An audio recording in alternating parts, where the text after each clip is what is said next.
Praise the Lord. இயேசு கிறிஸ்துவின் சந்ததியாராக இருக்கிற சகோதர சகோதரி யாருக்கும் இயேசுவின் அன்பின் வாழ்த்துக்கள்.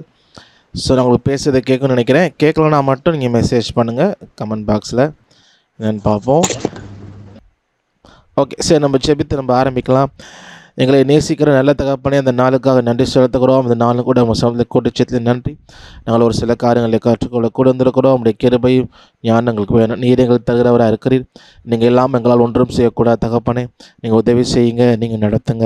உங்களுடைய கையில் எங்களை தாழ்த்தி ஒப்பு கொடுக்குறோம். ஒரு ஆளுகை செய்யுங்க. அதை காற்றுக்கிறதுக்கு வேண்டிய ஞானம் அறிவு ஒருவருக்கும் நீங்கள் தரும்படியாக கேட்கிறோம். நீங்கள் ஆசிரியர் வழி நடத்துங்க.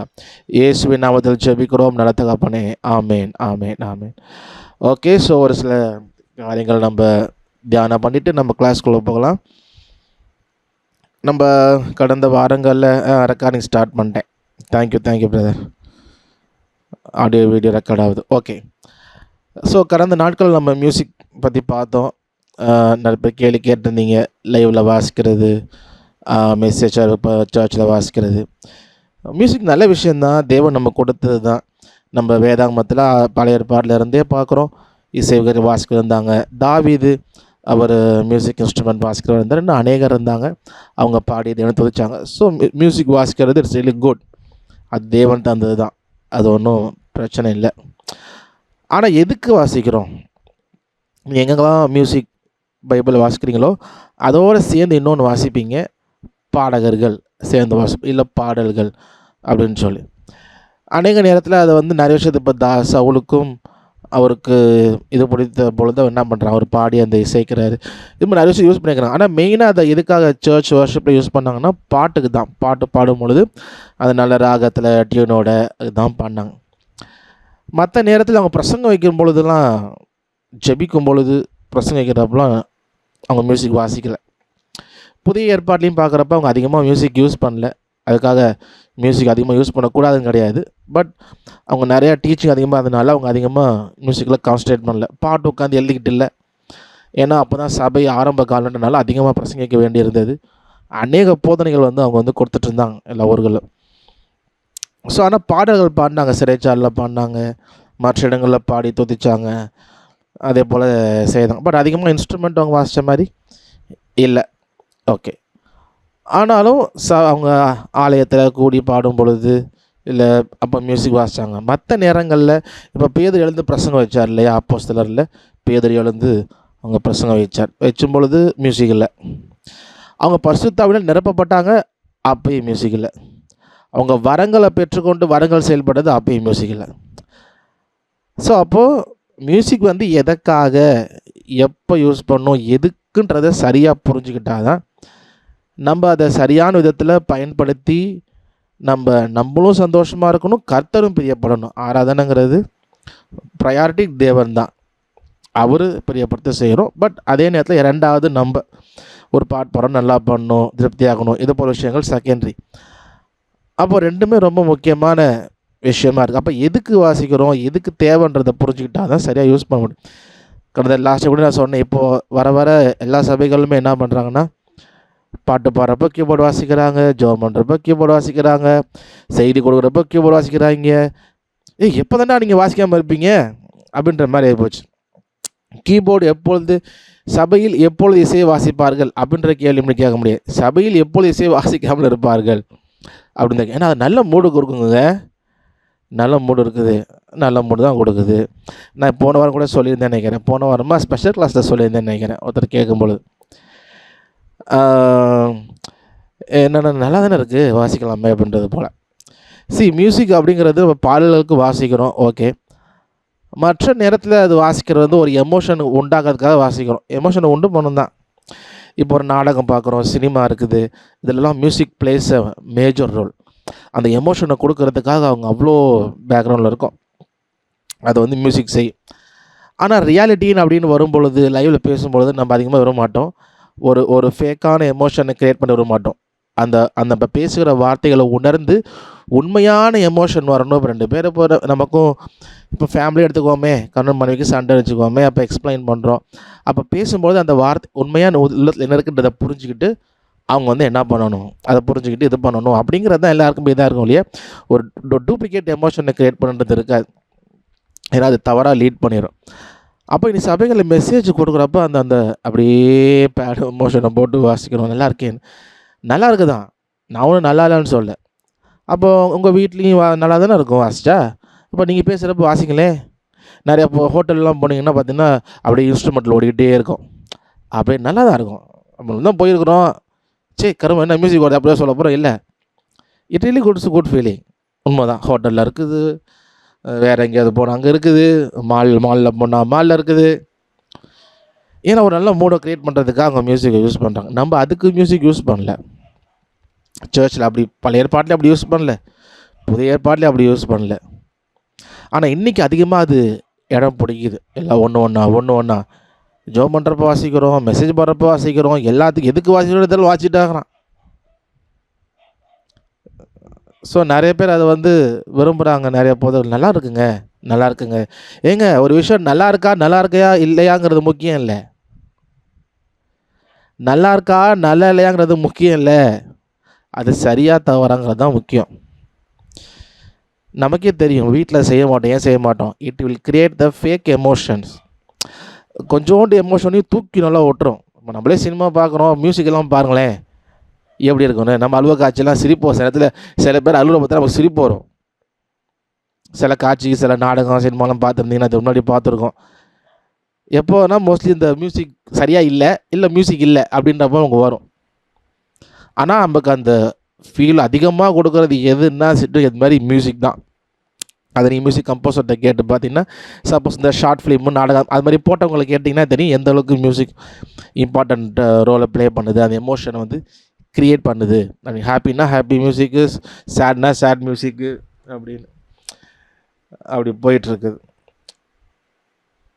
டுடேஸ் ரியாலிட்டிண்ணா உண்மை தான். நான் இவ்வளோ ஷேர் பண்ணியிருந்தேன். ஏன்னா இப்போ நானுமே ஆரம்பத்தில் அங்கே சாஞ்சது தான் கொஞ்சம்.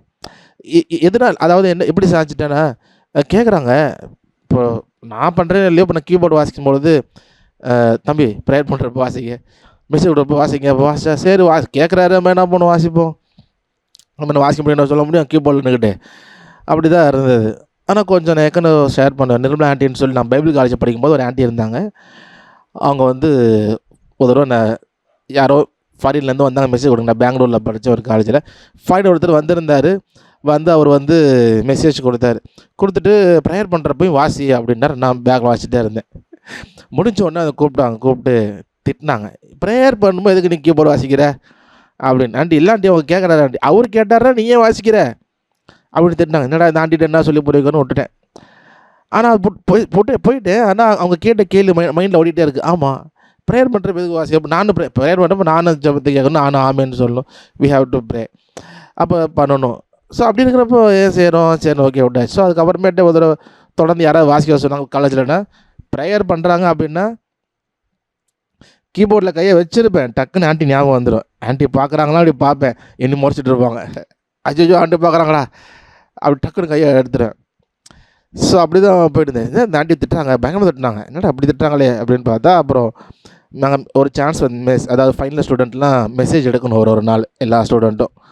அப்போ ஒரு நாள் மெசேஜ் எடுக்கிறப்ப யாருமே வந்து ஒன்றுமே சொல்லலை. ஆனால் அந்த ஆண்டி தான் வந்து இந்த வசனங்கள்லாம் நல்லா இருந்துச்சு, இது எப்படி எடுத்து சூப்பராக இருந்துச்சு, நல்ல கதை எக்ஸ்ப்ளனேஷன், வசனத்தை நல்லா விளக்குனா, இது எப்படி பண்ணலாம் அப்படின்னு நல்ல ஆலோசனை கொடுத்தாங்க. அப்போ தான் புரிஞ்சு, ஆஹா இந்த ஆண்டி வந்து சும்மா நம்மளை திட்டல, உண்மையிலுமே அக்கறைனா தான் தவறு பண்ணும்போது திட்டினாங்க, நல்லது பண்ணும்போது அப்ரிஷியேட் பண்ணுறாங்க அப்படின்னு. ஸோ இப்போ இன்றைக்கி நம்ம நிறைய சர்ச்சஸில், அதாவது சத்தியத்தை போதிக்கிற சர்ச்சஸ்லையும் பார்க்குறோம், அதை கொண்டு வராங்க, நல்லாயிருக்கு, நல்ல எமோஷனை கொடுக்குது. அது நல்ல எந்த விதத்துலையுமே சரியில்லை. ஸோ நம்ம போகிற சர்ச்சில் அப்படி இருந்தாலும் கூடுமான வரைக்கும் என்றைக்கோ ட்ரை பண்ணி சொல்லி பாருங்கள், அதை விட்டுறாதீங்க. ஏன்னா உலகம் போக்கில் மியூசிக் ரொம்ப ப்ளே பண்ணுது, ரொம்ப இம்பார்ட்டன்ஸ் எடுக்குது. அது சாங்காக இருந்தாலும் சரி, சாங்ஸ்லையுமே இப்போ ஒரு அதாவது கச்சேரிக்கும் நம்ம சர்ச்சை பார்த்து வித்தியாசம் இருக்குது. கச்சேரி அப்படின்னு சொல்லும் பொழுது வோக்கலும் வெளியே எகரும், ஸ்பீக்கரும் மியூசிக்கும் எகரும். நீங்கள் பார்த்தீங்கன்னா தெரியும், கீபோர்டு வாசிக்கிறதுக்கு தனியாக ஒரு மானிட்டர் வச்சுருப்பார், அதில் பேர் கீபோர்டு அலரும். அப்புறம் ட்ரம்ஸ் பேட் வாசிக்கிறதுக்கு அவனுக்கு ஒரு தனி மானிட்டர் இருப்பாங்க. ஏன்னா ஆர்கெஸ்ட்ரா சிங்கிங் அப்படின்னு சொல்லும் பொழுது மியூசிக்கும் நல்லா வெளியே அவுட்டில் இருக்கணும், வோக்கல் கொஞ்சம் அதோட கொஞ்சம் தான் மேலே இருக்கும், எல்லாமே வெளியே தெரிச்சுட்டு நிற்கும்.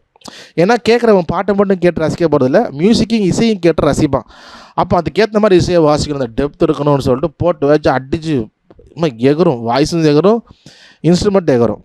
ஏன்னா பீப்புள் ரசிக்கணுன்றதுக்காக தான் ஆர்கெஸ்ட்ரா. சர்ச் மியூசிக் அப்படி இல்லை. நம்ம சர்ச்சில் மியூசிக் வாசிக்கிறது, பாட்டு பாடுறோம், பாட்டு நல்லா டியூனில் ஒரு இதோட ராகத்தோட சேர்ந்தாங்க. பவுல் சொல்கிறார் இல்லையா, அனைத்தும் நல்லொழுக்கமாயும் கிரமமாயும் செய்யப்படக்கூடாது. ஒரு ஒரு ஒரு ஒரு ஆர்டராக செய்யுங்க, இஷ்டமாக ஆளாளுக்கு ஒன்று செய்யாதீங்க. ஒரு ஆர்டர்னு வரும்பொழுது அப்போ பாடுறோம், அதுக்கு ஏற்ற மாதிரி வாசிக்கணும். ஸோ அது மாதிரி இருக்கணும். அப்போ பாட்டு எல்லோரும் சேர்ந்து பாடணும். அப்போ ஒரு பாட்டு பாடுறப்ப நல்ல ஒரு டெம்போவில் இருக்கணும், ராகத்தில் இருக்கணும். அப்படின்றப்ப மியூசிக் நமக்கு வேண்டும். அதனால தான் காங்கிரிகேஷனல் சாங்ஸ்னு சொல்லுவாங்க. சில பண்ணலாம் காங்கிரிகேஷனல் சாங்ஸ் சொல்லுவாங்க. எதுக்குன்னா காங்கிரிகேஷனாக பண்ணுன்றதுக்காக சிம்பிளாக டியூன் போடுவாங்க. இதெல்லாம் காங்கிரிகேஷனல் சாங்ஸ் சொல்லுவாங்க. சிம்பிளாக டியூன் இருக்கும், அப்படியே பேக்ரவுண்டில் மைல்டாக வரும், சிங்கிங் இம்பார்ட்டன்ஸ் கொடுப்பாங்க. ஏன்னா எல்லாம் சேர்ந்து பாடணுங்கிறது தான் நோக்கம். எல்லோரும் சேர்ந்து ஆண்டவரை ஆராதிக்குங்கிறது தான் சர்ச் நோக்கம் ஒழிய நம்ம வந்து இசை கச்சேரியை நடத்துவது இல்லை. ஸோ அதை முதல்ல நம்ம வந்து புரிஞ்சுக்கணும். நம்ம நாளைக்கு நம்ம வாசிக்க போகிறோம், நம்ம தனியாக மினிஸ்ட்ரி கூட பண்ணலாம், ஊழியர் கூட நீங்கள் பெற்றுக்கொள்ளலாம். பட் அந்த மைண்டை நம்ம எப்போதுமே நம்ம வந்து வச்சுக்கணும். அது இன்றைக்கி நம்ம நினைக்கிறோம், ஓகே மெசேஜுக்கு வாசிக்கிறாங்க, அதனால் பெரிய தப்புன்னு இல்லையே அப்படின்னு நினைக்கிறோம். இது இங்கே முடியாது. நம்ம செய்கிற சில சின்ன விஷயங்கள் வந்து இங்கே முடியாது. நம்ம கோடு போடுவோம், பின்னாடி ஒருத்தர் என்ன பண்ணுவோம், ரோடு போடுவோம். ரோடு போடும்போது ஐயோ ரோடு போட்டான்னு கத்த முடியாது. கோடு போட்டது யார்? நம்ம. அவனுக்கு கோடு போட்டு காமிச்சோம், அவன் ரோடு போட்டான். நம்ம அவனை பார்த்து புலம்பொருள ஒன்றுமே இல்லை.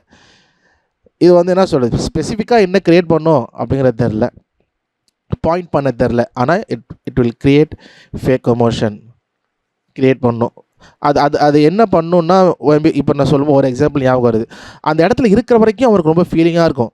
அந்த மியூசிக் வாசிக்கிட்டு அந்த வசனத்தை சொல்லி அப்படியே அவனுக்கு அழுகையாக வரும், அப்படியே அழுவான். அப்படியே என்ன இந்த மியூசிக் எமோஷனை க்ரியேட் பண்ணும். எப்படி ஒரு சினிமா பார்த்துட்டு இருக்கிறவன் சினிமா பார்க்குறப்ப அழுதுட்டு சினிமா விட்டு வந்தவொடனே கண்ணை தொடச்சிட்டு அவன் கதையை வந்துட்டு அவன் வேலையை பார்க்க போயிடுவானோ, இது என்ன பண்ணும், சர்ச்லேயும் அந்த மெசேஜை கேட்டு அழுதுட்டு இயேசுக்காக வாழணுன்னு அப்படியே கேட்டு அழுதுட்டு அப்படியே கண்ணை தொடச்சிட்டு அப்படியே வெளியே போனால் அது இருக்காது. ஏன்னா அது மியூசிக்கில் க்ரியேட் பண்ணிச்சு அந்த எமோஷன். அது கொஞ்சம் நேரம் தான் இருக்கும். லைஃப் சேஞ்சிங்கிறது வந்து நம்ம வந்து வார்த்தையில் தான் இருக்குது. கர்த்தருடைய வார்த்தை தான் ஒரு மனுஷன் நம்ம மாற்றும், அது ஜீவன் உள்ளது. ஸோ அப்போ நம்ம வந்து எதுக்காக மியூசிக்கு, எப்படி வாசிக்கணும், பாட்டு பாடலுக்கு ஏற்ற மாதிரி வாசிக்கணுமா. ஒரு பையன் என்கிட்டே சொல்கிறான், ஒரு பையன் ஒரு பேடு வாசிக்கிற பையன் ஒரு சர்ச்சில், அவங்க சர்ச்சில் ஏதோ ஒரு ப்ராப்ளம் போல இருக்குது. என்ன சொல்கிறேன், என்ன சண்டை பெருசாக பேசுகிறாங்க, என்னவோ மியூசிஷியன்னா ஒன்றுமே புரிய மாட்டேங்குது. கர்த்தருடைய பிரசன்னத்தை தான் நம்ம இறக்குறோம். என்ன பண்ணுறாங்களாம் மியூசிஷியனு, கர்த்தருடைய பிரசன்னத்தை இறக்குறோம், அவன் என்ன நம்ம திட்டுறாங்க அப்படின்ட்டு அங்கே பேசாமல் இங்கே வந்து ஏன்ட கத்திடுறான். எனக்கு ஒன்றும் புரியல, என்ன எப்படி பேசுகிறான். எனக்கு அவன் கொஞ்சம் நேரம் பேசுறது எனக்கு டைஜஸ்ட் பண்ண முடியல, லைஸ்னா புரிஞ்சுக்க முடியல. என்ன இப்படி பேசுகிறான், இல்லை என்ன இது எதனால் இப்படி பேசுகிறான், அது எப்படி இப்படிலாம் பேச முடியுமா, நம்மளாம் இன்றைக்கி இப்படி பேசியிருக்கிறோம், ஏன் இப்படி பேசுகிறான்றதான் ஒன்றும் புரியல. ஆனால் இதெல்லாம் எது செய்யுது, when you give more importance to music, அப்போ ஆட்டோமேட்டிக்காக என்ன நினச்சிக்கிறான், நம்ம தான் ரொம்ப முக்கியம் போல இருக்குது, நம்ம இல்லைனா ஒன்றும் கிடையாது. சினிமாவில் அது உண்மை தான், மியூசிக் இல்லைனா ஒன்றும் கிடையாது. நீங்கள் வேணால் ஒரு ஷார்ட் ஃபிலிமோ யூடியூபோ மியூசிக்கெல்லாம் பாருங்களேன், ட்ரை பண்ணி பாருங்கள், சப்புன்னு இருக்கும். பிக்சர் குவாலிட்டி கூட டம்மியாக பார்த்துடலாம். ஒரு வீடியோ இருக்குது யூடியூப்பில் பார்க்குறோன்னே பிக்சர் வந்து சரியாக இல்லை, குவாலிட்டி 360 பிக்சல்ஸ் தான் இருக்குன்னா கூட அட்ஜஸ்ட் பண்ணி பார்த்துலாம் வச்சுக்கோங்களேன் ஓரளவுக்கு. ஆனால் ஆடியோ குறை வச்சுக்கோங்க, மியூசிக் சுத்தம். ஸோ இப்போ அதிக இம்பார்ட்டன்ஸ் கொடுக்குறப்ப என்ன ஆட்டோமேட்டிக்காக அவங்க நினச்சிட்டு போய் ஒரு பக்கம் இவங்க பேச போயிட்டு நம்மளும் தான் இறக்குறோம், நம்ம தான் இது பண்ணுறோம், அதுக்கு ரொம்ப இம்பார்ட்டன்ஸ் கொடுக்குறதும், அதுக்கு இந்த சினிமாட்டிக் ஃபீல் மாதிரி வாசிக்கிறதும். நான் ஒரு சர்ச்சில் போயிருந்தேன், ஒரு பாட்டு பாடினார், ரொம்ப டைம் எடுக்க நான் முடிச்சிட்றேன். பாடுறாரு, நான் வாசித்தேன், என்ன நம்ம ரிதம் கரெக்டான ரிதம் போட்டேன். இப்போ பியானோவில் ஒரு பியானோவில் ஒன்று இருக்கும், அதை போட்டு வாசிச்சிட்ருக்கிறேன். அவர் அப்படியே மெதுவாக வந்தார், இந்த இந்த இந்த பேடு இதெல்லாம் போட்டு ஒரு மாதிரி வாசிங்களேன்னாரு. எனக்கு ஒன்றும் புரியல, ஏன் நல்லா தானே போயிட்டுருக்குது அப்படின்ட்டு நான் சொன்னார். எனக்கு சேஞ்ச் பண்ண முடியல, டக்குன்னு போட்டு அது என்ன சொல்கிறது, பாடணும், பாட்டுக்கு நல்லா இருக்கணும், பாட்டு தெளிவாக கேட்கணும், சப்போர்ட் பண்ணணும், அதான் கரெக்டாக தானே வாசிக்கிறோம். அது ஏதாவது தப்புனா வாசிக்கலாம், ஸ்கேல் தப்பாக வாசிக்கிறீங்க இல்லை ரிதம் மாறிடுச்சு அப்படின்னா கண்டிப்பாக நம்ம மாற்றிடுறோம், ஏன்னா பாட்டுக்காக தானே அவர் நல்லா பாடுன்றதுக்காக. ஆனால் அதெல்லாம் கரெக்டாக தான் இருக்குது. கொஞ்சம் இது மாதிரி ஒரு மாதிரி எனக்கு புரிய என்ன ஒரு மாதிரி. அப்புறம் தான் தெரியுது, அவங்க ரெகுலராக வாசிக்கிற பையன் ஒரு நாள் பார்க்குறப்ப தெரியுது, அவன் அந்த என்ன சொல்கிறது அந்த பேட் இதெல்லாம் போட்டு அந்த சினிமாட்டிக் இதோடு வாசிக்கிறான். அப்படியே ஒரு மூட்டை க்ரியேட் பண்ணி தப்பாக கூட வாசிக்கிறான். ரீசெண்டாக ஒரு ஃபங்க்ஷனுக்கு போயிருந்தோம், ஒரு ப்ரேயர் மீட்டிங்கு. அப்போ ஒரு பையன் வாசித்தான், ரொம்ப சூப்பராக இருந்துச்சு கேட்குறதுக்கு. ஆனால் தப்பாக வாசிக்கிறான், ஆனால் நல்லா இருக்குது. நானும் இன்னொருத்தர் பிரதரும் போயிருந்து, அவரும் கீபோர்டு வாசிக்கலாம், நல்லா வாசிப்பார். அவர்கிட்டையும் சொன்னேன், என்னென்ன இது என்னோட வயசில் பெரிய அண்ணன், என்னென்ன இது அவன் தப்பாக வாசிக்கிறான், ஆனால் கேட்குறதுக்கு நல்லா இருக்குதே அப்படின்னு. ஐயா ஆமாயா அப்படிங்கிறார் அவரும். ஸ்கேல் தப்பாக, கார்டு தப்பாக இருக்குங்க. என்ன சொல்ற, அந்த ஒரு பேடு இதெல்லாம் போட்டு அந்த எமோஷன் இருக்குல்ல, அந்த பேடு, அந்த நான் வந்து இப்போ தான் 2-3 வாய்ஸில் லேயர் பண்ணலாம்ல, பியானோ, ஸ்ட்ரிங்ஸு இல்லை ஏதாவது ஒன்று போட்டு இந்த கொயரு பேடு 3 வரைக்கும் போகலான்னு நினைக்கிறேன். 3 இன்ஸ்ட்ருமெண்ட் ஏதோ சேர்த்து போட்டு ஏதோ ஒரு கார்டு வாசிக்கிறான். ஆமாம், அனலாக் பேடு ஒன்று போட்டுட்டு, பியானோ ஒன்று போட்டுட்டு, இன்னொன்று பியானோ ஏதோ ஒன்று போட்டிருக்கான். சூப்பராக கேட்குறது, நல்லா அந்த ஸ்பீக்கரில் போட்டு ரிவர்பெலாம் வச்சு நல்லா இருக்குது, பாட்டுக்கு வாசிக்கிறான். ஆனால் கார்டு தப்பாக இருக்குது. என்னால் நம்பவே முடியல, எப்படி கார்டு தப்பாக வாசி எப்படி கேட்குறது நல்லா இருக்குது. ஏன்னா கார்டு தப்பாக தான் இருக்கும்ல. அப்போது அந்த இன்ஸ்ட்ருமெண்ட், ஏன்னா ஒரு இன்ஸ்ட்ருமெண்ட்டும் ஒரு எமோஷன் உண்டு. அப்போ இந்த பேஸ் போட்டு இதெல்லாம் போட்டு தி கிரியேட் அ குட் ஃபீலிங். தப்பாக வாசித்தாலும் ஆமாம், ஃபீலிங் செம்ம. எனக்கு சொல்கிறேன், நானும் ஆச்சரியப்பட்டேன். பக்கத்தில் கார்டு கேட்டேன், எப்படி அவன் தப்பாக வாசிக்கிறான், ஆனால் நல்லா இருக்குது எனக்கு கேட்குறது, ஒரு அண்ணாயிங்காவே இல்லையே அப்படின்னு. ஸோ என்ன இட்ஸ் பாட்டுக்கு காட்டாக வாசிக்கணுங்கிறது இப்போ ஃபோக்கஸ் இல்லை, கேட்குறதுக்கு நல்லா இருக்கணும், அந்த சினிமேட்டிக் ஃபீல் இருக்கணுமா. ஆனால் தான் அந்த பேட் எமோஷன்லாம் போட்டு வாசிக்கின்றார். எனக்கு ஃபஸ்ட்டு இப்போ அப்போ தான் புரிஞ்சு, ஓஹோ அந்த ஃபீலிங்கா, அது எனக்கு வராதுங்க பாஸ்டர்கிட்ட. கரெக்டாக பாட்டுக்கு வாசிக்கல, ஸ்கேல் தப்பு, ரிதம் தப்பு, இல்லை இன்னும் கொஞ்சம் கார்டு மாற்றணும், ஆர்டருக்கா எதையும் செய்ய ரெடி தான் நாங்கள். ஆனால் அப்படி தான் வாசிக்கணுன்னா இல்லை பஸ் என்னால் முடியாதுன்ட்டேன். அதுக்கப்புறம் நம்மளுக்கு கூப்பிடல, சரி பிரச்சனை இல்லை. ஸோ அப்படி போயிட்டுருக்கு. ஸோ அதனால் நம்ம வந்து கீபோர்ட் கற்றுக்கிற நம்ம, மியூசிக் கற்றுக்கிற நம்ம, ஏன் எதுக்கு அதை எதுக்கு யூஸ் பண்ணணுன்றதை நம்ம தெரிஞ்சுக்குவோம். பல ஏற்பாடு இருந்தாலும் சரி, புதிய ஏற்பாடும் சரி, பாடல்களுக்கு அவங்க அதிகமாக யூஸ் பண்ணாங்க. நல்லது தான், தேவன் தந்தது தான். அதனால் பாடுறப்ப நீங்கள் யூஸ் பண்ணுங்கள், பர்சனல் பேரப்போ நீங்கள் பாடி இதை யூஸ் பண்ணுங்கள், சர்ச்சில் யூஸ் பண்ணுங்கள். அதே நேரத்தில் ஜெபிக்கிறப்பையும் பிரசங்கம் வாசிக்கிறப்பையும் வேண்டாம், தவிர்த்தரு. அப்படியே ஒரு சர்ச்சில் சொன்னாலும் கொஞ்சம் பாஸ்டர் இருந்தால் இப்போ கொஞ்சம் பேச முடியும்னா பேசி பாருங்கள், இதெல்லாம் வேண்டாமே, மற்றது கர்த்தர் நம்ம நடத்துவார். சரி, ஓகே. ஸோ நம்ம வந்து இன்றைக்கு பாடத்துக்குள்ளே போகலாம். இன்றைக்கி ரொம்ப ஒரு முக்கியமான ஒரு பாடம். ஏன் அப்படின்னா, ஒரு பாட்டுக்கு எப்படி நோட்ஸ் எடுக்கிறது, அதுதான் கண்டிப்பாக எல்லாருக்கும் முக்கியமான ஒரு இதுவாக இருக்கும். உங்களுக்குமே அநேகருக்கு ஒரு இதுக்காக எதிர்பார்த்து அவளோடு காத்து கொண்டு இருந்திருப்பீர்கள். ஏன்னா ஓரளவு கொஞ்சம் பேசிக் தெரிஞ்சிருக்கும் அநேகருக்கு. அதனால் இந்த பாட்டுக்கு நோட்ஸ் எப்படி எடுக்கிறது அப்படின்றத தெரிஞ்சுக்கிறது தான் ஒரு விஷயமா இருக்கும். அதனால் நீங்கள் அவளோடு எதிர்பார்த்து கொண்டிருந்த லெசன் இன்றைக்கு வந்து விட்டது. சரி, ஓகே, நான் நோட்ஸ் எடுத்துக்கிறேன். Okay, how to find notes for a song. ஒரு பாட்டுக்கு வந்து நோட்ஸ் எப்படி கண்டுபிடிக்கிறது. நான் ஏற்கனவே சொன்னேன், நோட்ஸ் தான் ரொம்ப ரொம்ப முக்கியம். ஒரு பாட்டுக்கு நம்ம கண்டுபிடிக்க வேண்டியது நோட்ஸ் தான். நோட்ஸை வச்சு தான் கார்டு, அப்புறம் card improvisation, what ever, notes தான் ரொம்ப ரொம்ப ரொம்ப முக்கியம். அதை வச்சு தான் நம்ம எல்லாமே வந்து கார்டு எல்லாமே பில்ட் பண்ணுவோம். ஏன்னா பாட்டோடைய ராகம், அந்த டியூன் அதுதான் முக்கியம். அந்த டியூனுக்கு தான் நம்ம என்ன பண்ணுவோம், நோட்ஸ் எழுதுவோம். அப்போது அந்த பாட்டுக்கு நோட்ஸ் எப்படி எடுக்க நம்ம கற்றுக்கிட்டோம் அப்படின்னா, ஒரு பாட்டு எடுக்கிறது அப்புறம் இருக்குன்னு வச்சுக்கோங்களேன், நோட்ஸ் எடுத்துட்டோம் அப்படின்னா நம்ம நோட்ஸ் எடுக்க கற்றுக்கிட்டோம். ஒரு பாட்டுக்கு சிலர் பிரித்து நோட்ஸ் மேலே எழுதி லிசன் பண்ணி எழுதிட்டோம் அப்படின்னா அதுதான் நமக்கு வந்து ஃபவுண்டேஷன். அதை எனக்கு தெளிவாக பண்ண தெரியுது அப்படின்னா அதுக்கப்புறம் நம்ம ஒன்றா நம்ம இம்ப்ரூவைஸ் பண்ணிக்கிட்டே போகலாம்.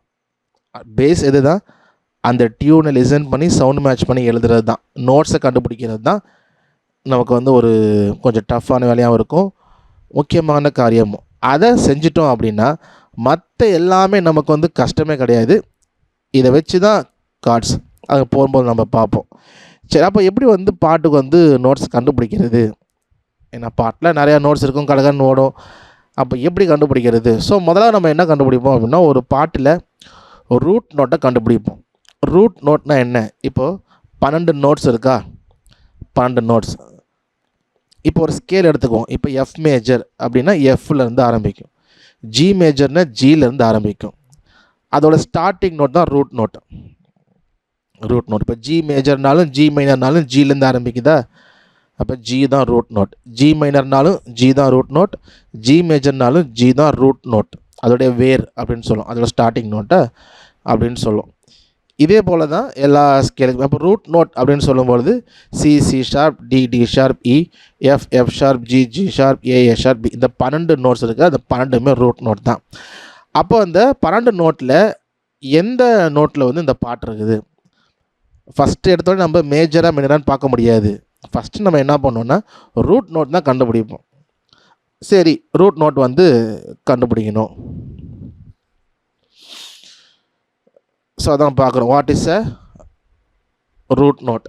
Root note is the first note of the scale which the song was composed. ஒரு ஸ்கேலில் கம்போஸ் பண்ணியிருக்கிறாங்க அப்படின்னா அந்த ஸ்கேலில் இருக்க மொதல் நோட்டை தான் நம்ம என்ன சொல்லுவோம், ரூட் நோட் அப்படின்னு சொல்லுவோம். ஸோ சி மேஜர்னா சி தான் ரூட் நோட், சி மைனர்னாலும் சி தான் ரூட் நோட், டி மேஜர்னா டி ரூட் நோட், டி மைனர்னாலும் டி. இது போல் எல்லா ஸ்கேலுக்குமே இருக்கும். அப்போ வந்து ஸ்டார்டிங் நோட். சரி, இப்போ இந்த ரூட் நோட் வந்து பாட்டில் எங்கே வரும்? இப்போ ஒரு பாட்டு நம்ம அனுப்பியிருந்தேன், 2 சிறு கண்கள் தேவனை பார்க்க. அந்த பாட்டை எழுதிருங்க, சிலர் பிரிச்சுருங்க. நம்ம தான் பார்க்க போகிறோம். ஓகே, அப்போ எங்கே வரும் அந்த பாட்டில்? ஏன்னா இப்போ ரூட் நோட் ஓகே, அந்த ரூட் நோட் எங்கே நம்ம ஹம் பண்ணுறது? ஏன்னா நிறைய சிலபிள் இருக்குல்ல, அப்போ எங்கே கண்டுபிடிக்கிறது? ஸோ அதிகமாக 90-95% என்ன ஆகும்னா, ஒரு பல்லவி முடியும் பொழுதோ இல்லை சரணம் முடியும் பொழுதோ ரூட் நோட்டில் முடியும். பல்லவி முடியும் பொழுது இல்லை அணுப்பல்லவி முடிகிற சிலபிள், அதாவது பல்லவியோடைய லாஸ்ட்டு லைனோட லாஸ்ட்டு வேர்டோட லாஸ்ட் சிலபிள். பல்லவியில் லாஸ்ட்டு சிலபிள் 4 லைன் இருக்குது அப்படின்னா 4வது லைனில் 4வது வேர்டில் 4வது லாஸ்ட்டு சிலபிள். ஸோ அதுதான் ரூட் நோட்டாக இருக்கும். ஒரு 96% சொல்லலாம், 96. அப்போ எல்லா பாட்டுமே ட்ரை பண்ணலாம். அப்போ 96ன்னு சொல்கிறீங்களே, 100ன்னு சொல்லலையே, அப்போ ஒரு சில பாட்டு வந்து ரூட் நோட்டில் முடியாதுன்னா ஆமாம் முடியாது. அப்போ நம்ம கொஞ்சம் கஷ்டமாக தான் இருக்கும். சரியா, அதை நம்ம அப்புறம் பார்க்கலாம். ஆனால் 96% ஆல்மோஸ்ட் நம்ம எல்லா பாட்டுமே ரூட் நோட்டில் முடியும். அதாவது ஒன்ஸ் எய்தர் பல்லவியில் லாஸ்ட் லைனில் அந்த சிலபிளில் ரூட் நோட்டில் முடியும், ஆர் சரணத்தில் முடியும், எங்கேயாவது ஒரு இடத்துல முடியும். சரியா, ஓகே. ஸோ அப்போ நம்ம வந்து என்ன பண்ணோம், அப்படி இந்த பல்லவியில் லாஸ்ட் லைனில் லாஸ்ட் சிலபிள். இப்போ இந்த நான் கொடுத்த பாட்டு 2 சிறு கண்கள் வந்து தனித்தனியாக பல்லவி சரணம்லாம் கிடையாது, ஒரே ஸ்ட்ரெச்சாக போகும். அப்போ கடைசியில் ஏற்றுக்கொள்ளும் கர்த்தாவே என்றென்றைக்கும் உமக்கே கீழ்ப்படிந்திருப்பேன் ஆமேன். ஆமேன், மேன் முடியுதா? அந்த மெயின் தான் லாஸ்ட்டு சிலபிள். அப்போ அங்கே நம்ம என்ன பண்ணுவோம், அதை ஹம் பண்ணி மேட்ச் பண்ணி கண்டுபிடிப்போம். அப்போ அது என்ன நோட் இருக்குதோ அதுதான் ரூட் நோட். ஸோ அது மாதிரி நம்ம என்ன பண்ணோன்னா முதல்ல ஒரு பாட்டுக்கு ரூட் நோட் என்ன அப்படின்றத கண்டுபிடிப்போம். So most of the time we will find the root note in the last syllable of the last word of the pallavi or anupallavi or saranam. Sometimes it's not the case. ஏன்னா சில நேரங்களில் அது இல்லாமல் இருக்கும் வாய்ப்பு இருக்குது, ஆனால் அதிகமாக அது வந்து வந்துடும். ஸோ அப்போ ரூட் நோட்டை முதல்ல கண்டுபிடிக்கணும். சரி, இப்போ ரூட் நோட்டை கண்டுபிடிச்சிட்டோம். ஃபார் எக்ஸாம்பிள் ஒரு ரூட் நோட்டு கண்டுபிடிச்சிட்டோம். இப்போ சீனு கண்டுபிடிச்சோம் வச்சுக்கோங்களேன். மெயின் வந்து சீல முடியுது ஓகே. அப்போ சீல கண்டுபிடிச்சிட்டோம். நெக்ஸ்ட் இப்போ என்ன பண்ணோம் அப்படின்னா, இது மேஜராக மைனராக, என்ன ஸ்கேல், மேஜர் ஸ்கேலாக மைனர் ஸ்கேலாக கண்டுபிடிக்கும். ரூட் நோட் சீனு கண்டுபிடிச்சிட்டோம். இப்போ 2 ஆப்ஷன் இருக்குது. இப்போ ரூட் நோட் சி மேஜருக்கும் சி தான் ரூட் நோட்டு, சி மைனருக்கும் சி தான் ரூட் நோட். அப்போ இந்த பாட்டு சி மேஜராகவும் இருக்கலாம், சி மைனராகவும் இருக்கலாம். அப்போது ரெண்டாவது என்ன கண்டுபிடிக்கணும், இது சி மேஜரில் இருக்கா சி மைனர் இருக்கா, அதை எப்படி கண்டுபிடிக்கணும்? இப்போ நம்ம வந்து ரூட் நோட்டுக்கு ஒரு சில விஷயம் வச்சோம். இப்போ அதாவது கடைசி லைனில் கடைசி சிலபிளில் முடியும் அப்படின்ற ஒரு க்ளூ இருந்துச்சு. ஆனால் இந்த மேஜராக மைனராக அப்படிங்கிறது வந்து இங்கே வருன்ற மாதிரி க்ளூ கிடையாது, எங்கே வேணால் வரலாம். அது வந்து பாட்டு எப்படி டியூன் கம்போஸ் பண்ணுறாலோ அதை பொறுத்து. சரி, அப்போ நம்ம என்ன பண்ணோம்னா நம்மளாக ஒரு அப்ராக்சிமேட்டாக தான் சூஸ் பண்ண முடியும். ஓகே, இப்போ 2 சிறு கண்கள் இருக்கா, அப்போ கண்கள் அப்படிங்கிறத சூஸ் பண்ணி நம்ம கண்டுபிடிப்போம். கண்டுபிடிக்கிறப்ப டி நோட்டு வருதுன்னு வைங்க. ஃபார் எக்ஸாம்பிள் இப்போ இங்கே பார்த்தீங்கன்னா சி மேஜர் ஸ்கேல் போட்டிருக்கேன், சி மைனர் ஸ்கேலும் போட்டிருக்கேன். சி மேஜர்லேயும் டி வருது, சி மைனர்லேயும் டி வருது. அப்போ அந்த சிலபிளை வச்சு நம்ம என்ன பண்ண முடியாதுன்னா இது மேஜராக மைனரான்னு கண்டுபிடிக்க முடியாது. அப்போ அதை விட்டுட்டு வேற ஒரு சிலபிளுக்கு போகிறோம். 2 சீரு ரூவை சூஸ் பண்ணுறோம் வச்சுக்குவோம். ரூ சூஸ் பண்ணி வாசிக்கிறோம். எஃப் நோட்டு வருதுன்னு வச்சுக்குவோம். இப்போ பார்த்தீங்கன்னா சி மேஜர்லேயும் எஃப் இருக்குது, சி மைனர்லேயும் எஃப் இருக்குது. அப்போ அதை வச்சும் நோட் நம்ம கண்டுபிடிச்சது கரெக்டு தான், ஆனால் மேஜராக மைனராக இன்னும் கண்டுபிடிக்கல. அப்போ எஃப் வந்ததை எழுதிக்கணும், நம்ம எஃப்னு போட்டுருணும், அந்த சிலபுளுக்கு மேலே எஃப்னு போட்டுருவோம். அப்புறம் வேற ஒரு இடத்த சிறு கண்கள் தேவனை பார்க்க அங்கே சூஸ் பண்ணுறோம். அப்போ அங்கே சூஸ் பண்ணுறப்ப என்ன வருதுன்னா, ஃபார் எக்ஸாம்பிள் இ நோட்டு வருது. என்ன வருது? இ நோட்டு வருது. அப்போது நம்ம பார்ப்போம். இப்போ சி மேஜரில் இ வருது, சி மைனரில் இ ஃப்ளாட்டு தான் வருது, இ வரல. அப்போ தான் நம்ம ஃபிக்ஸ் பண்ணுவோம், இந்த பாட்டு சி மேஜரில் இருக்குது. ஓகே, இது அப்போது ஒரு ரூட் நோட்டை கண்டுபிடிக்கிறோம். பாட்டுடைய கடைசி பல்லவியில் கடைசி சிலபிள், ஆர்சானத்தில் கடைசி சிலபிளை சூஸ் பண்ணி ரூட் நோட்டை கண்டுபிடிக்கிறோம். அதை சீனு கண்டுபிடிச்சிட்டோம் அப்படின்னா சி கிடச்சிருச்சு. இப்போது C major or C minor, நமக்கு 2 ஆப்ஷன் இருக்குது. அப்போ வேறு சிலபிளை சூஸ் பண்ணி கண்டுபிடிப்போம். அப்போது டி, ஜி இந்த மாதிரி நோட்ஸ் வரும்பொழுது அது 2 ஸ்கேல்லையுமே இருக்கிற நோட்ஸாக இருந்தால் நம்ம அடுத்தடுத்து நம்ம சூஸ் பண்ணிக்கிட்டே போகணும். எது வரைக்கும் நம்ம சூஸ் பண்ணோம் அப்படின்னா, இந்த டிஃப்ரென்ஸான நோட் வர வரைக்கும். இப்போ சி மேஜரில் இ, ஏ, பி வருது, ஆனால் சி மைனரில் இ ஃப்ளாட்டு, ஏ ஃப்ளாட்டு, பி ஃப்ளாட். இந்த 3 நோட்டு இருக்கிற வித்தியாசம் எங்கே வருதோ அது வரைக்கும் நம்ம அப்படி போய் ஒன்று ஒன்றா கண்டுபிடிப்போம். அப்படி வித்தியாசத்தை அதை கண்டுபிடிச்சிட்டோன்னா நம்ம மேலே என்ன பண்ணலாம், இந்த பாட்டு ஸ்கேல் அப்படின்னு போட்டு சி மேஜர், இப்போ மைனரில் இருந்தால் சி மைனர்னு போட்டுடலாம். அப்போ தான் எழுதுவோம். இது மேஜராக மைனறது அப்போ தான் எழுதுவோம். எடுத்தோன்னே எழுதிட முடியாது. ரூட் நோட்டை கண்டுபிடிச்சிட்டு எழுத முடியாது. ரூட் நோட்டை கண்டுபிடிச்சிட்டு அப்புறம் மேஜராக மைனரான்னு கண்டுபிடிச்சிட்டு தான் ஸ்கேல்னு போட்டு இந்த பாட்டு சி மேஜரில் இருக்குது, இல்லை இந்த பாட்டு சி மைனரில் இருக்குது அப்படின்னு சொல்லிட்டு எழுதுவோம். ஓகே, ஸோ அப்போது மேஜராக மைனரான்னு கண்டுபிடிக்கிறோம். கண்டுபிடிச்சிட்டு அடுத்து என்ன போட்டுறோம், இதே போல் மீதி இருக்கிற சிலபுளுக்கும் கண்டுபிடிப்போம். சரியா? அப்படியே கண்டுபிடிச்சி பாட்டு ஃபுல்லாக நம்ம எழுதுவோம். சிலபுள் எழுதி முடிச்சுட்டு அப்புறம் அடுத்த ப்ராசஸ்க்கு போவோம். அடுத்த ப்ராசஸ் என்ன, அந்த கவுண்டிங்கில் எழுதுறதுக்கு போவோம். அப்புறம் அந்த ஒன்றுங்க நம்ம கார்டு போட பார்ப்போம், அப்புறம் மற்ற இடத்துக்கும் போட பார்ப்போம். இந்த மாதிரி ப்ராசஸில் போவோம். ஓகே, ஸோ அப்போது ஒரு பாட்டுக்கு ரூட் நோட் கண்டுபிடிச்சிட்டு அப்புறம் மேஜர் ஆர் மைனர் இதில் எதில் இருக்குது அப்படின்றதையும் நம்ம கண்டுபிடிச்சிட்டு அப்புறம் மீதி இருக்க எல்லா சிலபுளுக்குமே நம்ம நோட்ஸை கண்டுபிடிப்போம் ஹம் பண்ணி. ஸோ நம்ம இந்த சவுண்டு மேட்ச் நிறைய லெசன் பார்த்துருப்போம். ஸோ அப்போது அதை கொஞ்சம் கொஞ்சமாக நம்ம இயர் ட்ரெயின் பண்ணுறது தான்.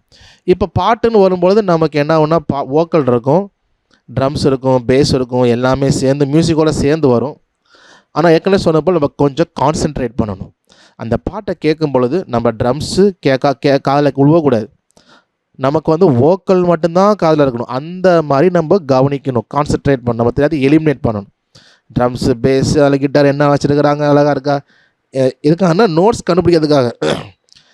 ஏன்னா நம்ம இப்போது பாட்டு கேட்குறது ஜஸ்ட் என்ஜாய் பண்ணுறதுக்கு இல்லை, நோட்ஸ் கண்டுபிடிக்கணும். அப்போ நம்ம அந்த விஷயங்கள்லாம் எவ்வளோ எலிமினேட் பண்ணி ஃபோக்கஸ் பண்ணுறோமோ வோக்கலில், ஏன்னா வோக்கலோடு தான் நம்ம நோட்ஸ் எடுப்போம். ஸோ அவ்வளோ ஈஸியாக நம்ம அதை அந்த சிலபில் ஐடென்டிஃபை பண்ண முடியும், பண்ணி நம்ம சவுண்டை மேட்ச் பண்ண முடியும். சரியா? ஓகே, ஸோ அந்த சாங் எழுதலைன்னா எழுதிக்கோங்க. ஓகே, ஸோ சாங் எழுதிக்கோங்க, சிலபிள் பிரிச்சுக்கோங்க. ஓகே, ஸோ இந்த பாட்டுக்கு நம்ம என்ன பண்ண போகிறோம், நோட்ஸ் கண்டுபிடிக்க போகிறோம். ஓகே, ஸோ கீபோர்டு ஆனில் வச்சுக்கோங்க. நான் சொல்ல மறந்துட்டேன், கீபோர்டு ஆனில் வச்சுக்கோங்க.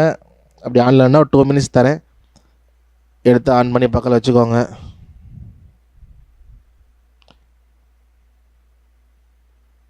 கீபோர்டில் இல்லாதவங்க கொஞ்சம் கவனிச்சுட்டு நீங்கள் அப்புறமேட்டு கூட நீங்கள் ட்ரை பண்ணலாம், சப்போஸ் வேறு இடத்துல இருந்தீங்கன்னா.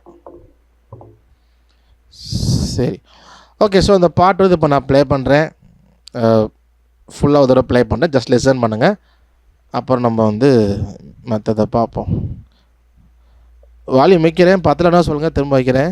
2 சிறு கண்கள் தேவனை பார்க்க, 2 சிறு காதுகள் அவர் சத்தம் கேட்க, 2 சிறு கைகள் அவர் வேலை செய்ய, 2 சிறு கால்கள் அவர் வழி நடக்க, ஓர் சின்ன நாவு அவர் துதி பாட, ஓர் சின்ன இதயம் அவருக்காய் கொடுக்க, ஏற்றுக்கொள்ளும் கர்த்தாவே என்றென்றைக்கும் உமக்கே கீழ்ப்படிந்திருப்பேன். ஆமென். ஓகே. ஸோ இதான் சாங் சண்டே கிளாஸ் சாங்கு. கொஞ்சம் சிம்பிளாக இருக்கனால அதை சூஸ் பண்ணேன். ஓகே. ஸோ நான் முதல்ல இப்போ சொன்னது போல் நம்ம ரூட் நோட் எங்கே கண்டுபிடிப்போம் அப்படின்னா, இப்போ இந்த பாட்டு வரிசையாக போயிட்டே இருக்கனால எங்கள் ஆமேனில் தான் முடியுது. பல்லவி சரணம் அது மாதிரிலாம் இந்த சாங்கில் இல்லை. அப்படி இருந்தால் நம்ம பல்லவி லாஸ்ட்டு நம்ம சூஸ் பண்ணுவோம். ஓகே. இப்போ ஆமேன். இப்போ இந்த மேனுக்கு வந்து எங்கள் மவுஸு காணா போகுது. ஓகே. ஸோ அந்த மேன் அப்படிங்கிற சிலபலுக்கு தான் நம்ம வந்து கண்டுபிடிப்போம். ஏன்னா ரூட் நோட்டாக இருக்க வாய்ப்பு அதிகம் இருக்குது. அப்போ இதை தான் நம்ம வந்து கண்டுபிடிப்போம்.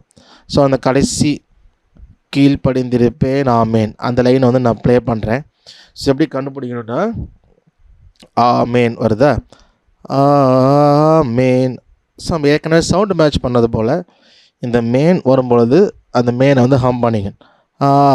மேன் அந்த மேன் வரும்போது டக்குன்னு ஹம் பண்ணிவிட்டு நம்ம என்ன பண்ணலாம், நமக்கு தெரியாது எந்த ரூட் நோட்டுன்னு தெரியாது, ஏதாவது ஒன்று தான் அழுத்தி ஆகணும். ஏதாவது ஒன்று அழுத்திட்டு திரும்ப இந்த மேன் வரும் பொழுது நம்ம வாசிக்கிறத விட இது ஹையாக இருக்கோ லோவாக இருக்குன்றதை ரெண்டாவதாக கெஸ் பண்ணிவிட்டு அப்புறம் மேலே இருந்துச்சுன்னா ஒன்று ஏற்றிட்டு போகணும், கீழே இருந்தால் ஹாஃப் ஸ்டெப்பாக குறைச்சிட்டு வந்து மேட்ச் பண்ணணும். இப்போ நான் கீழ்ப்படிந்திருப்பேன் ஆமேன் அதை மட்டும் ரிப்பீட் பண்ணிக்கிட்டே இருக்கிறேன். ஓகேவா. ஸோ மேன் வரும் பொழுது கரெக்டாக ஒரு கீயை ப்ரெஸ் பண்ணுங்கள். ஸோ சவுண்ட் மேட்ச் பண்ணுங்கள். இல்லாட்டி என்ன பண்ணலாம், அந்த மேன் வரும்போது நீங்கள் கீயை ப்ரெஸ் பண்ணி கூட நீங்கள் என்ன பண்ணலாம் பார்க்கலாம். ஓகே. ஆனால் பேசிக் வந்து அதுதான், வேகமாக ப்ரெஸ் பண்ணுறோம், மேலே இருக்கா கீழே இருக்கான்றது கரெக்டாக கெஸ் பண்ணுறோம், ப்ரெஸ் பண்ணுறோம் கெஸ் பண்ணுறோம், அப்புறம் என்ன பண்ணுறோம் சூஸ் பண்ணுறோமா, ரைமிங்காக வச்சுட்டு கொஞ்சம் ஈஸியாக இருக்கும் அதை. ஓகே சரி, அதை ப்ளே பண்ணுறேன். உமக்கே கீழ்ப்படிந்திருப்பேன். ஆமென். உமக்கே கீழ்ப்படிந்திருப்பேன். ஆமென். உமக்கே கீழ்ப்படிந்திருப்பேன். ஆமென். உமக்கே கீழ்ப்படிந்திருப்பேன். ஆமென். உமக்கே கீழ்ப்படிந்திருப்பேன். ஆமென். உமக்கே கீழ்ப்படிந்திருப்பேன். ஆமென். உமக்கே கீழ்ப்படிந்திருப்பேன். ஆமென். உமக்கே கீழ்ப்படிந்திருப்பேன். ஆமென். உமக்கே கீழ்ப்படிந்திருப்பேன். ஆமென். உமக்கே கீழ்ப்படிந்திருப்பேன். ஆமென். உமக்கே கீழ்ப்படிந்திருப்பேன். ஆமென். உமக்கே கீழ்ப்படிந்திருப்பேன். ஆமென். உமக்கே கீழ்ப்படிந்திருப்பேன். ஆமென். உமக்கே கீழ்ப்படிந்திருப்பேன். ஆமென். உமக்கே கீழ். ஓகே. ஸோ வேறு யாராவது ட்ரை பண்ணிருந்தீங்கன்னா சொல்லுங்கள், நான் திரும்ப ப்ளே பண்ணுறேன், இல்லை நம்ம பார்க்கலாம். ஓகே. ஸோ நிறைய பேர் என்ன எல்லாருமே 6 பேருமே சி சொல்லியிருக்கிறீங்க. சி என்பது சரியான விடை, கரெக்ட். ஸோ கரெக்டாக சூஸ் பண்ணிக்கிறீங்க. So well done, very good start. ஏன்னா ஸ்டார்ட் நமக்கு நல்லா இருந்துச்சு அப்படின்னா then we can move on. Okay. So அப்போது சி தான் வருது. அப்போ நம்ம என்ன பண்ணலாம்னா, ஏன் மவுஸு காட்ட மாட்டேங்குது.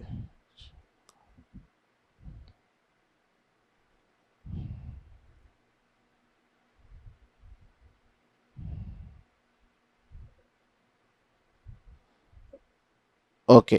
ஸோ அப்போ மெயினில் வந்து என்ன பண்ணிக்கலாம்னா சி போட்டுக்கலாம். ஸோ இந்த மாதிரி சாங் போட்டிருந்தீங்கன்னா எழுதியிருந்தீங்கன்னா அந்த மாதிரி சி போட்டுருங்க. ஓகே. ஸோ அப்போ ரூட் நோட்டு கண்டுபிடிச்சிட்டோம், சி ரூட் நோட் சி. இப்போ நமக்கு 2 ஆப்ஷன் இருக்குது. ஸோ நமக்கு வட்டம் குறுக்கிட்டே வருது பார்த்தீங்கன்னா தெரியும். ஃபஸ்ட்டு நமக்கு 12 நோட்ஸ் எதுன்னு நமக்கு தெரில. அப்போ 12ஐயும் வாசிக்க முடியாது. அப்போ ரூட் நோட் கண்டுபிடிக்கிறோம். இப்போ ரூட் நோட் கண்டுபிடிச்சோடனே நமக்கு 12 அப்படிங்கிறது இப்போ என்ன ஆயிடுச்சு, 10 நமக்கு வந்து அதில் குறைஞ்சி போய், அதாவது 2 ஆப்ஷன் மாதிரி ஆயிடுச்சு. C major or C minor. First 12லேருந்து இப்போ 2 ஆப்ஷன் வந்துட்டோம். ஸோ இப்போ எப்படி மேஜராக மைனர் கண்டுபிடிக்கிறது? ஏற்கனவே சொன்னது போல் நம்மளாக தான் ஏதாவது சிலபிளை சூஸ் பண்ண முடியும். சரி, யாராவது சொல்லுங்கள், எந்த சிலபிள் சூஸ் பண்ணலாம்? கமெண்ட் பண்ணுங்கள். எங்கே வேணால் இருக்கலாம், பாட்டில் ஏதோ ஒரு சிலபிள் யாராவது சொல்லுங்கள், நம்ம சிலபிளை கண்டுபிடிப்போம். மேஜராக மைனர் கண்டுபிடிக்கிறதுக்கு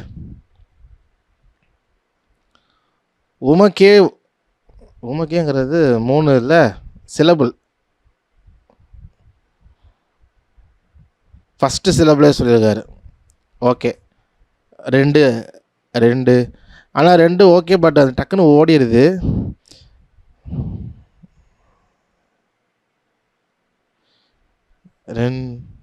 இல்லை 2 பார்ப்போம், டக்குன்னு ஓடுது, மற்ற பிரச்சனை இல்லை. கீழ் பார்க்க ஓகே, பார்க்க அது ஏன்னா கொஞ்சம் சஸ்டெயின் ஆகும். கீழும் கொஞ்சம் சஸ்டெயின் ஆகி தான் வருது. அதுக்கு முன்னாடி பாருறதுனால பார்க்க இருக்குல்ல, ஃபஸ்ட்டு லைனில் இருக்கு. ஓகே, 2 சிறு கண்கள் தேவனை பார்க்க. ஸோ இந்த பார் வரும் பொழுது நம்ம என்ன பண்ணுங்க, இது பண்ணி இது பண்ணுங்க.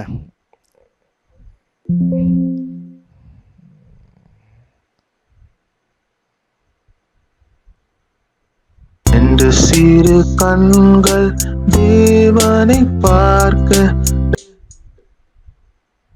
2 சிறு கண்கள் தேவனை பார்க்க, 2 சிறு கண்கள் தேவனை பார்க்க, 2 சிறு கண்கள் தேவனை பார்க்க, 2 சிறு கண்கள் தேவனை பார்க்க, என்ன 2 சிறு கண்கள் தேவனை பார்க்க, 2 சிறு கண்கள் தேவனை பார்க்க, 2 சிறு கண்கள் தேவனை பார்க்க, 2 சிறு கண்கள் தேவனை பார்க்க, 2 சிறு கண்கள் தேவனை பார்க்க, 2 சிறு கண்கள் தேவனை பார்க்க, 2 சிறு கண்கள் தேவனை பார்க்க,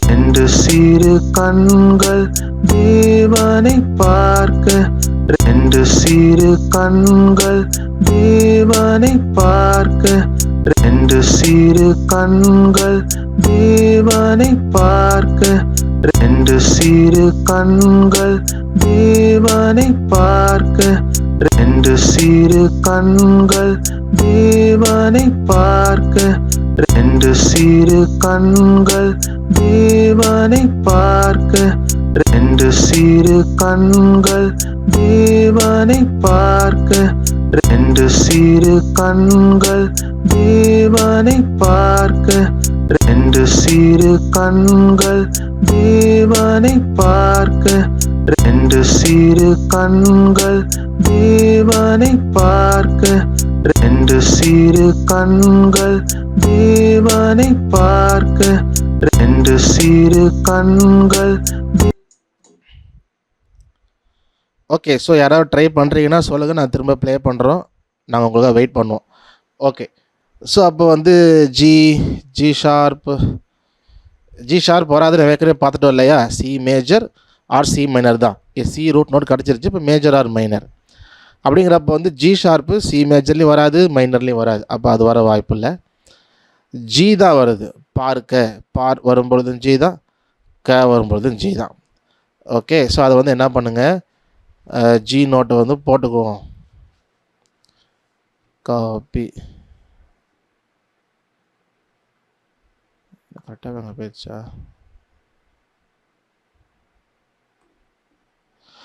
ஆனால் இதை வச்சு நம்ம என்ன பண்ண முடியாதுன்னா மேஜராக மைனரானு கண்டுபிடிக்க முடியாது. ஏன்னா சி மேஜர்லேயும் ஜி வருது, அதே போல் சி மைனர்லேயும் ஜி வருது இல்லையா? ஸோ அப்போ நம்ம வேறு சிலபிள் வந்து நம்ம சூஸ் பண்ணி ஆகணும்.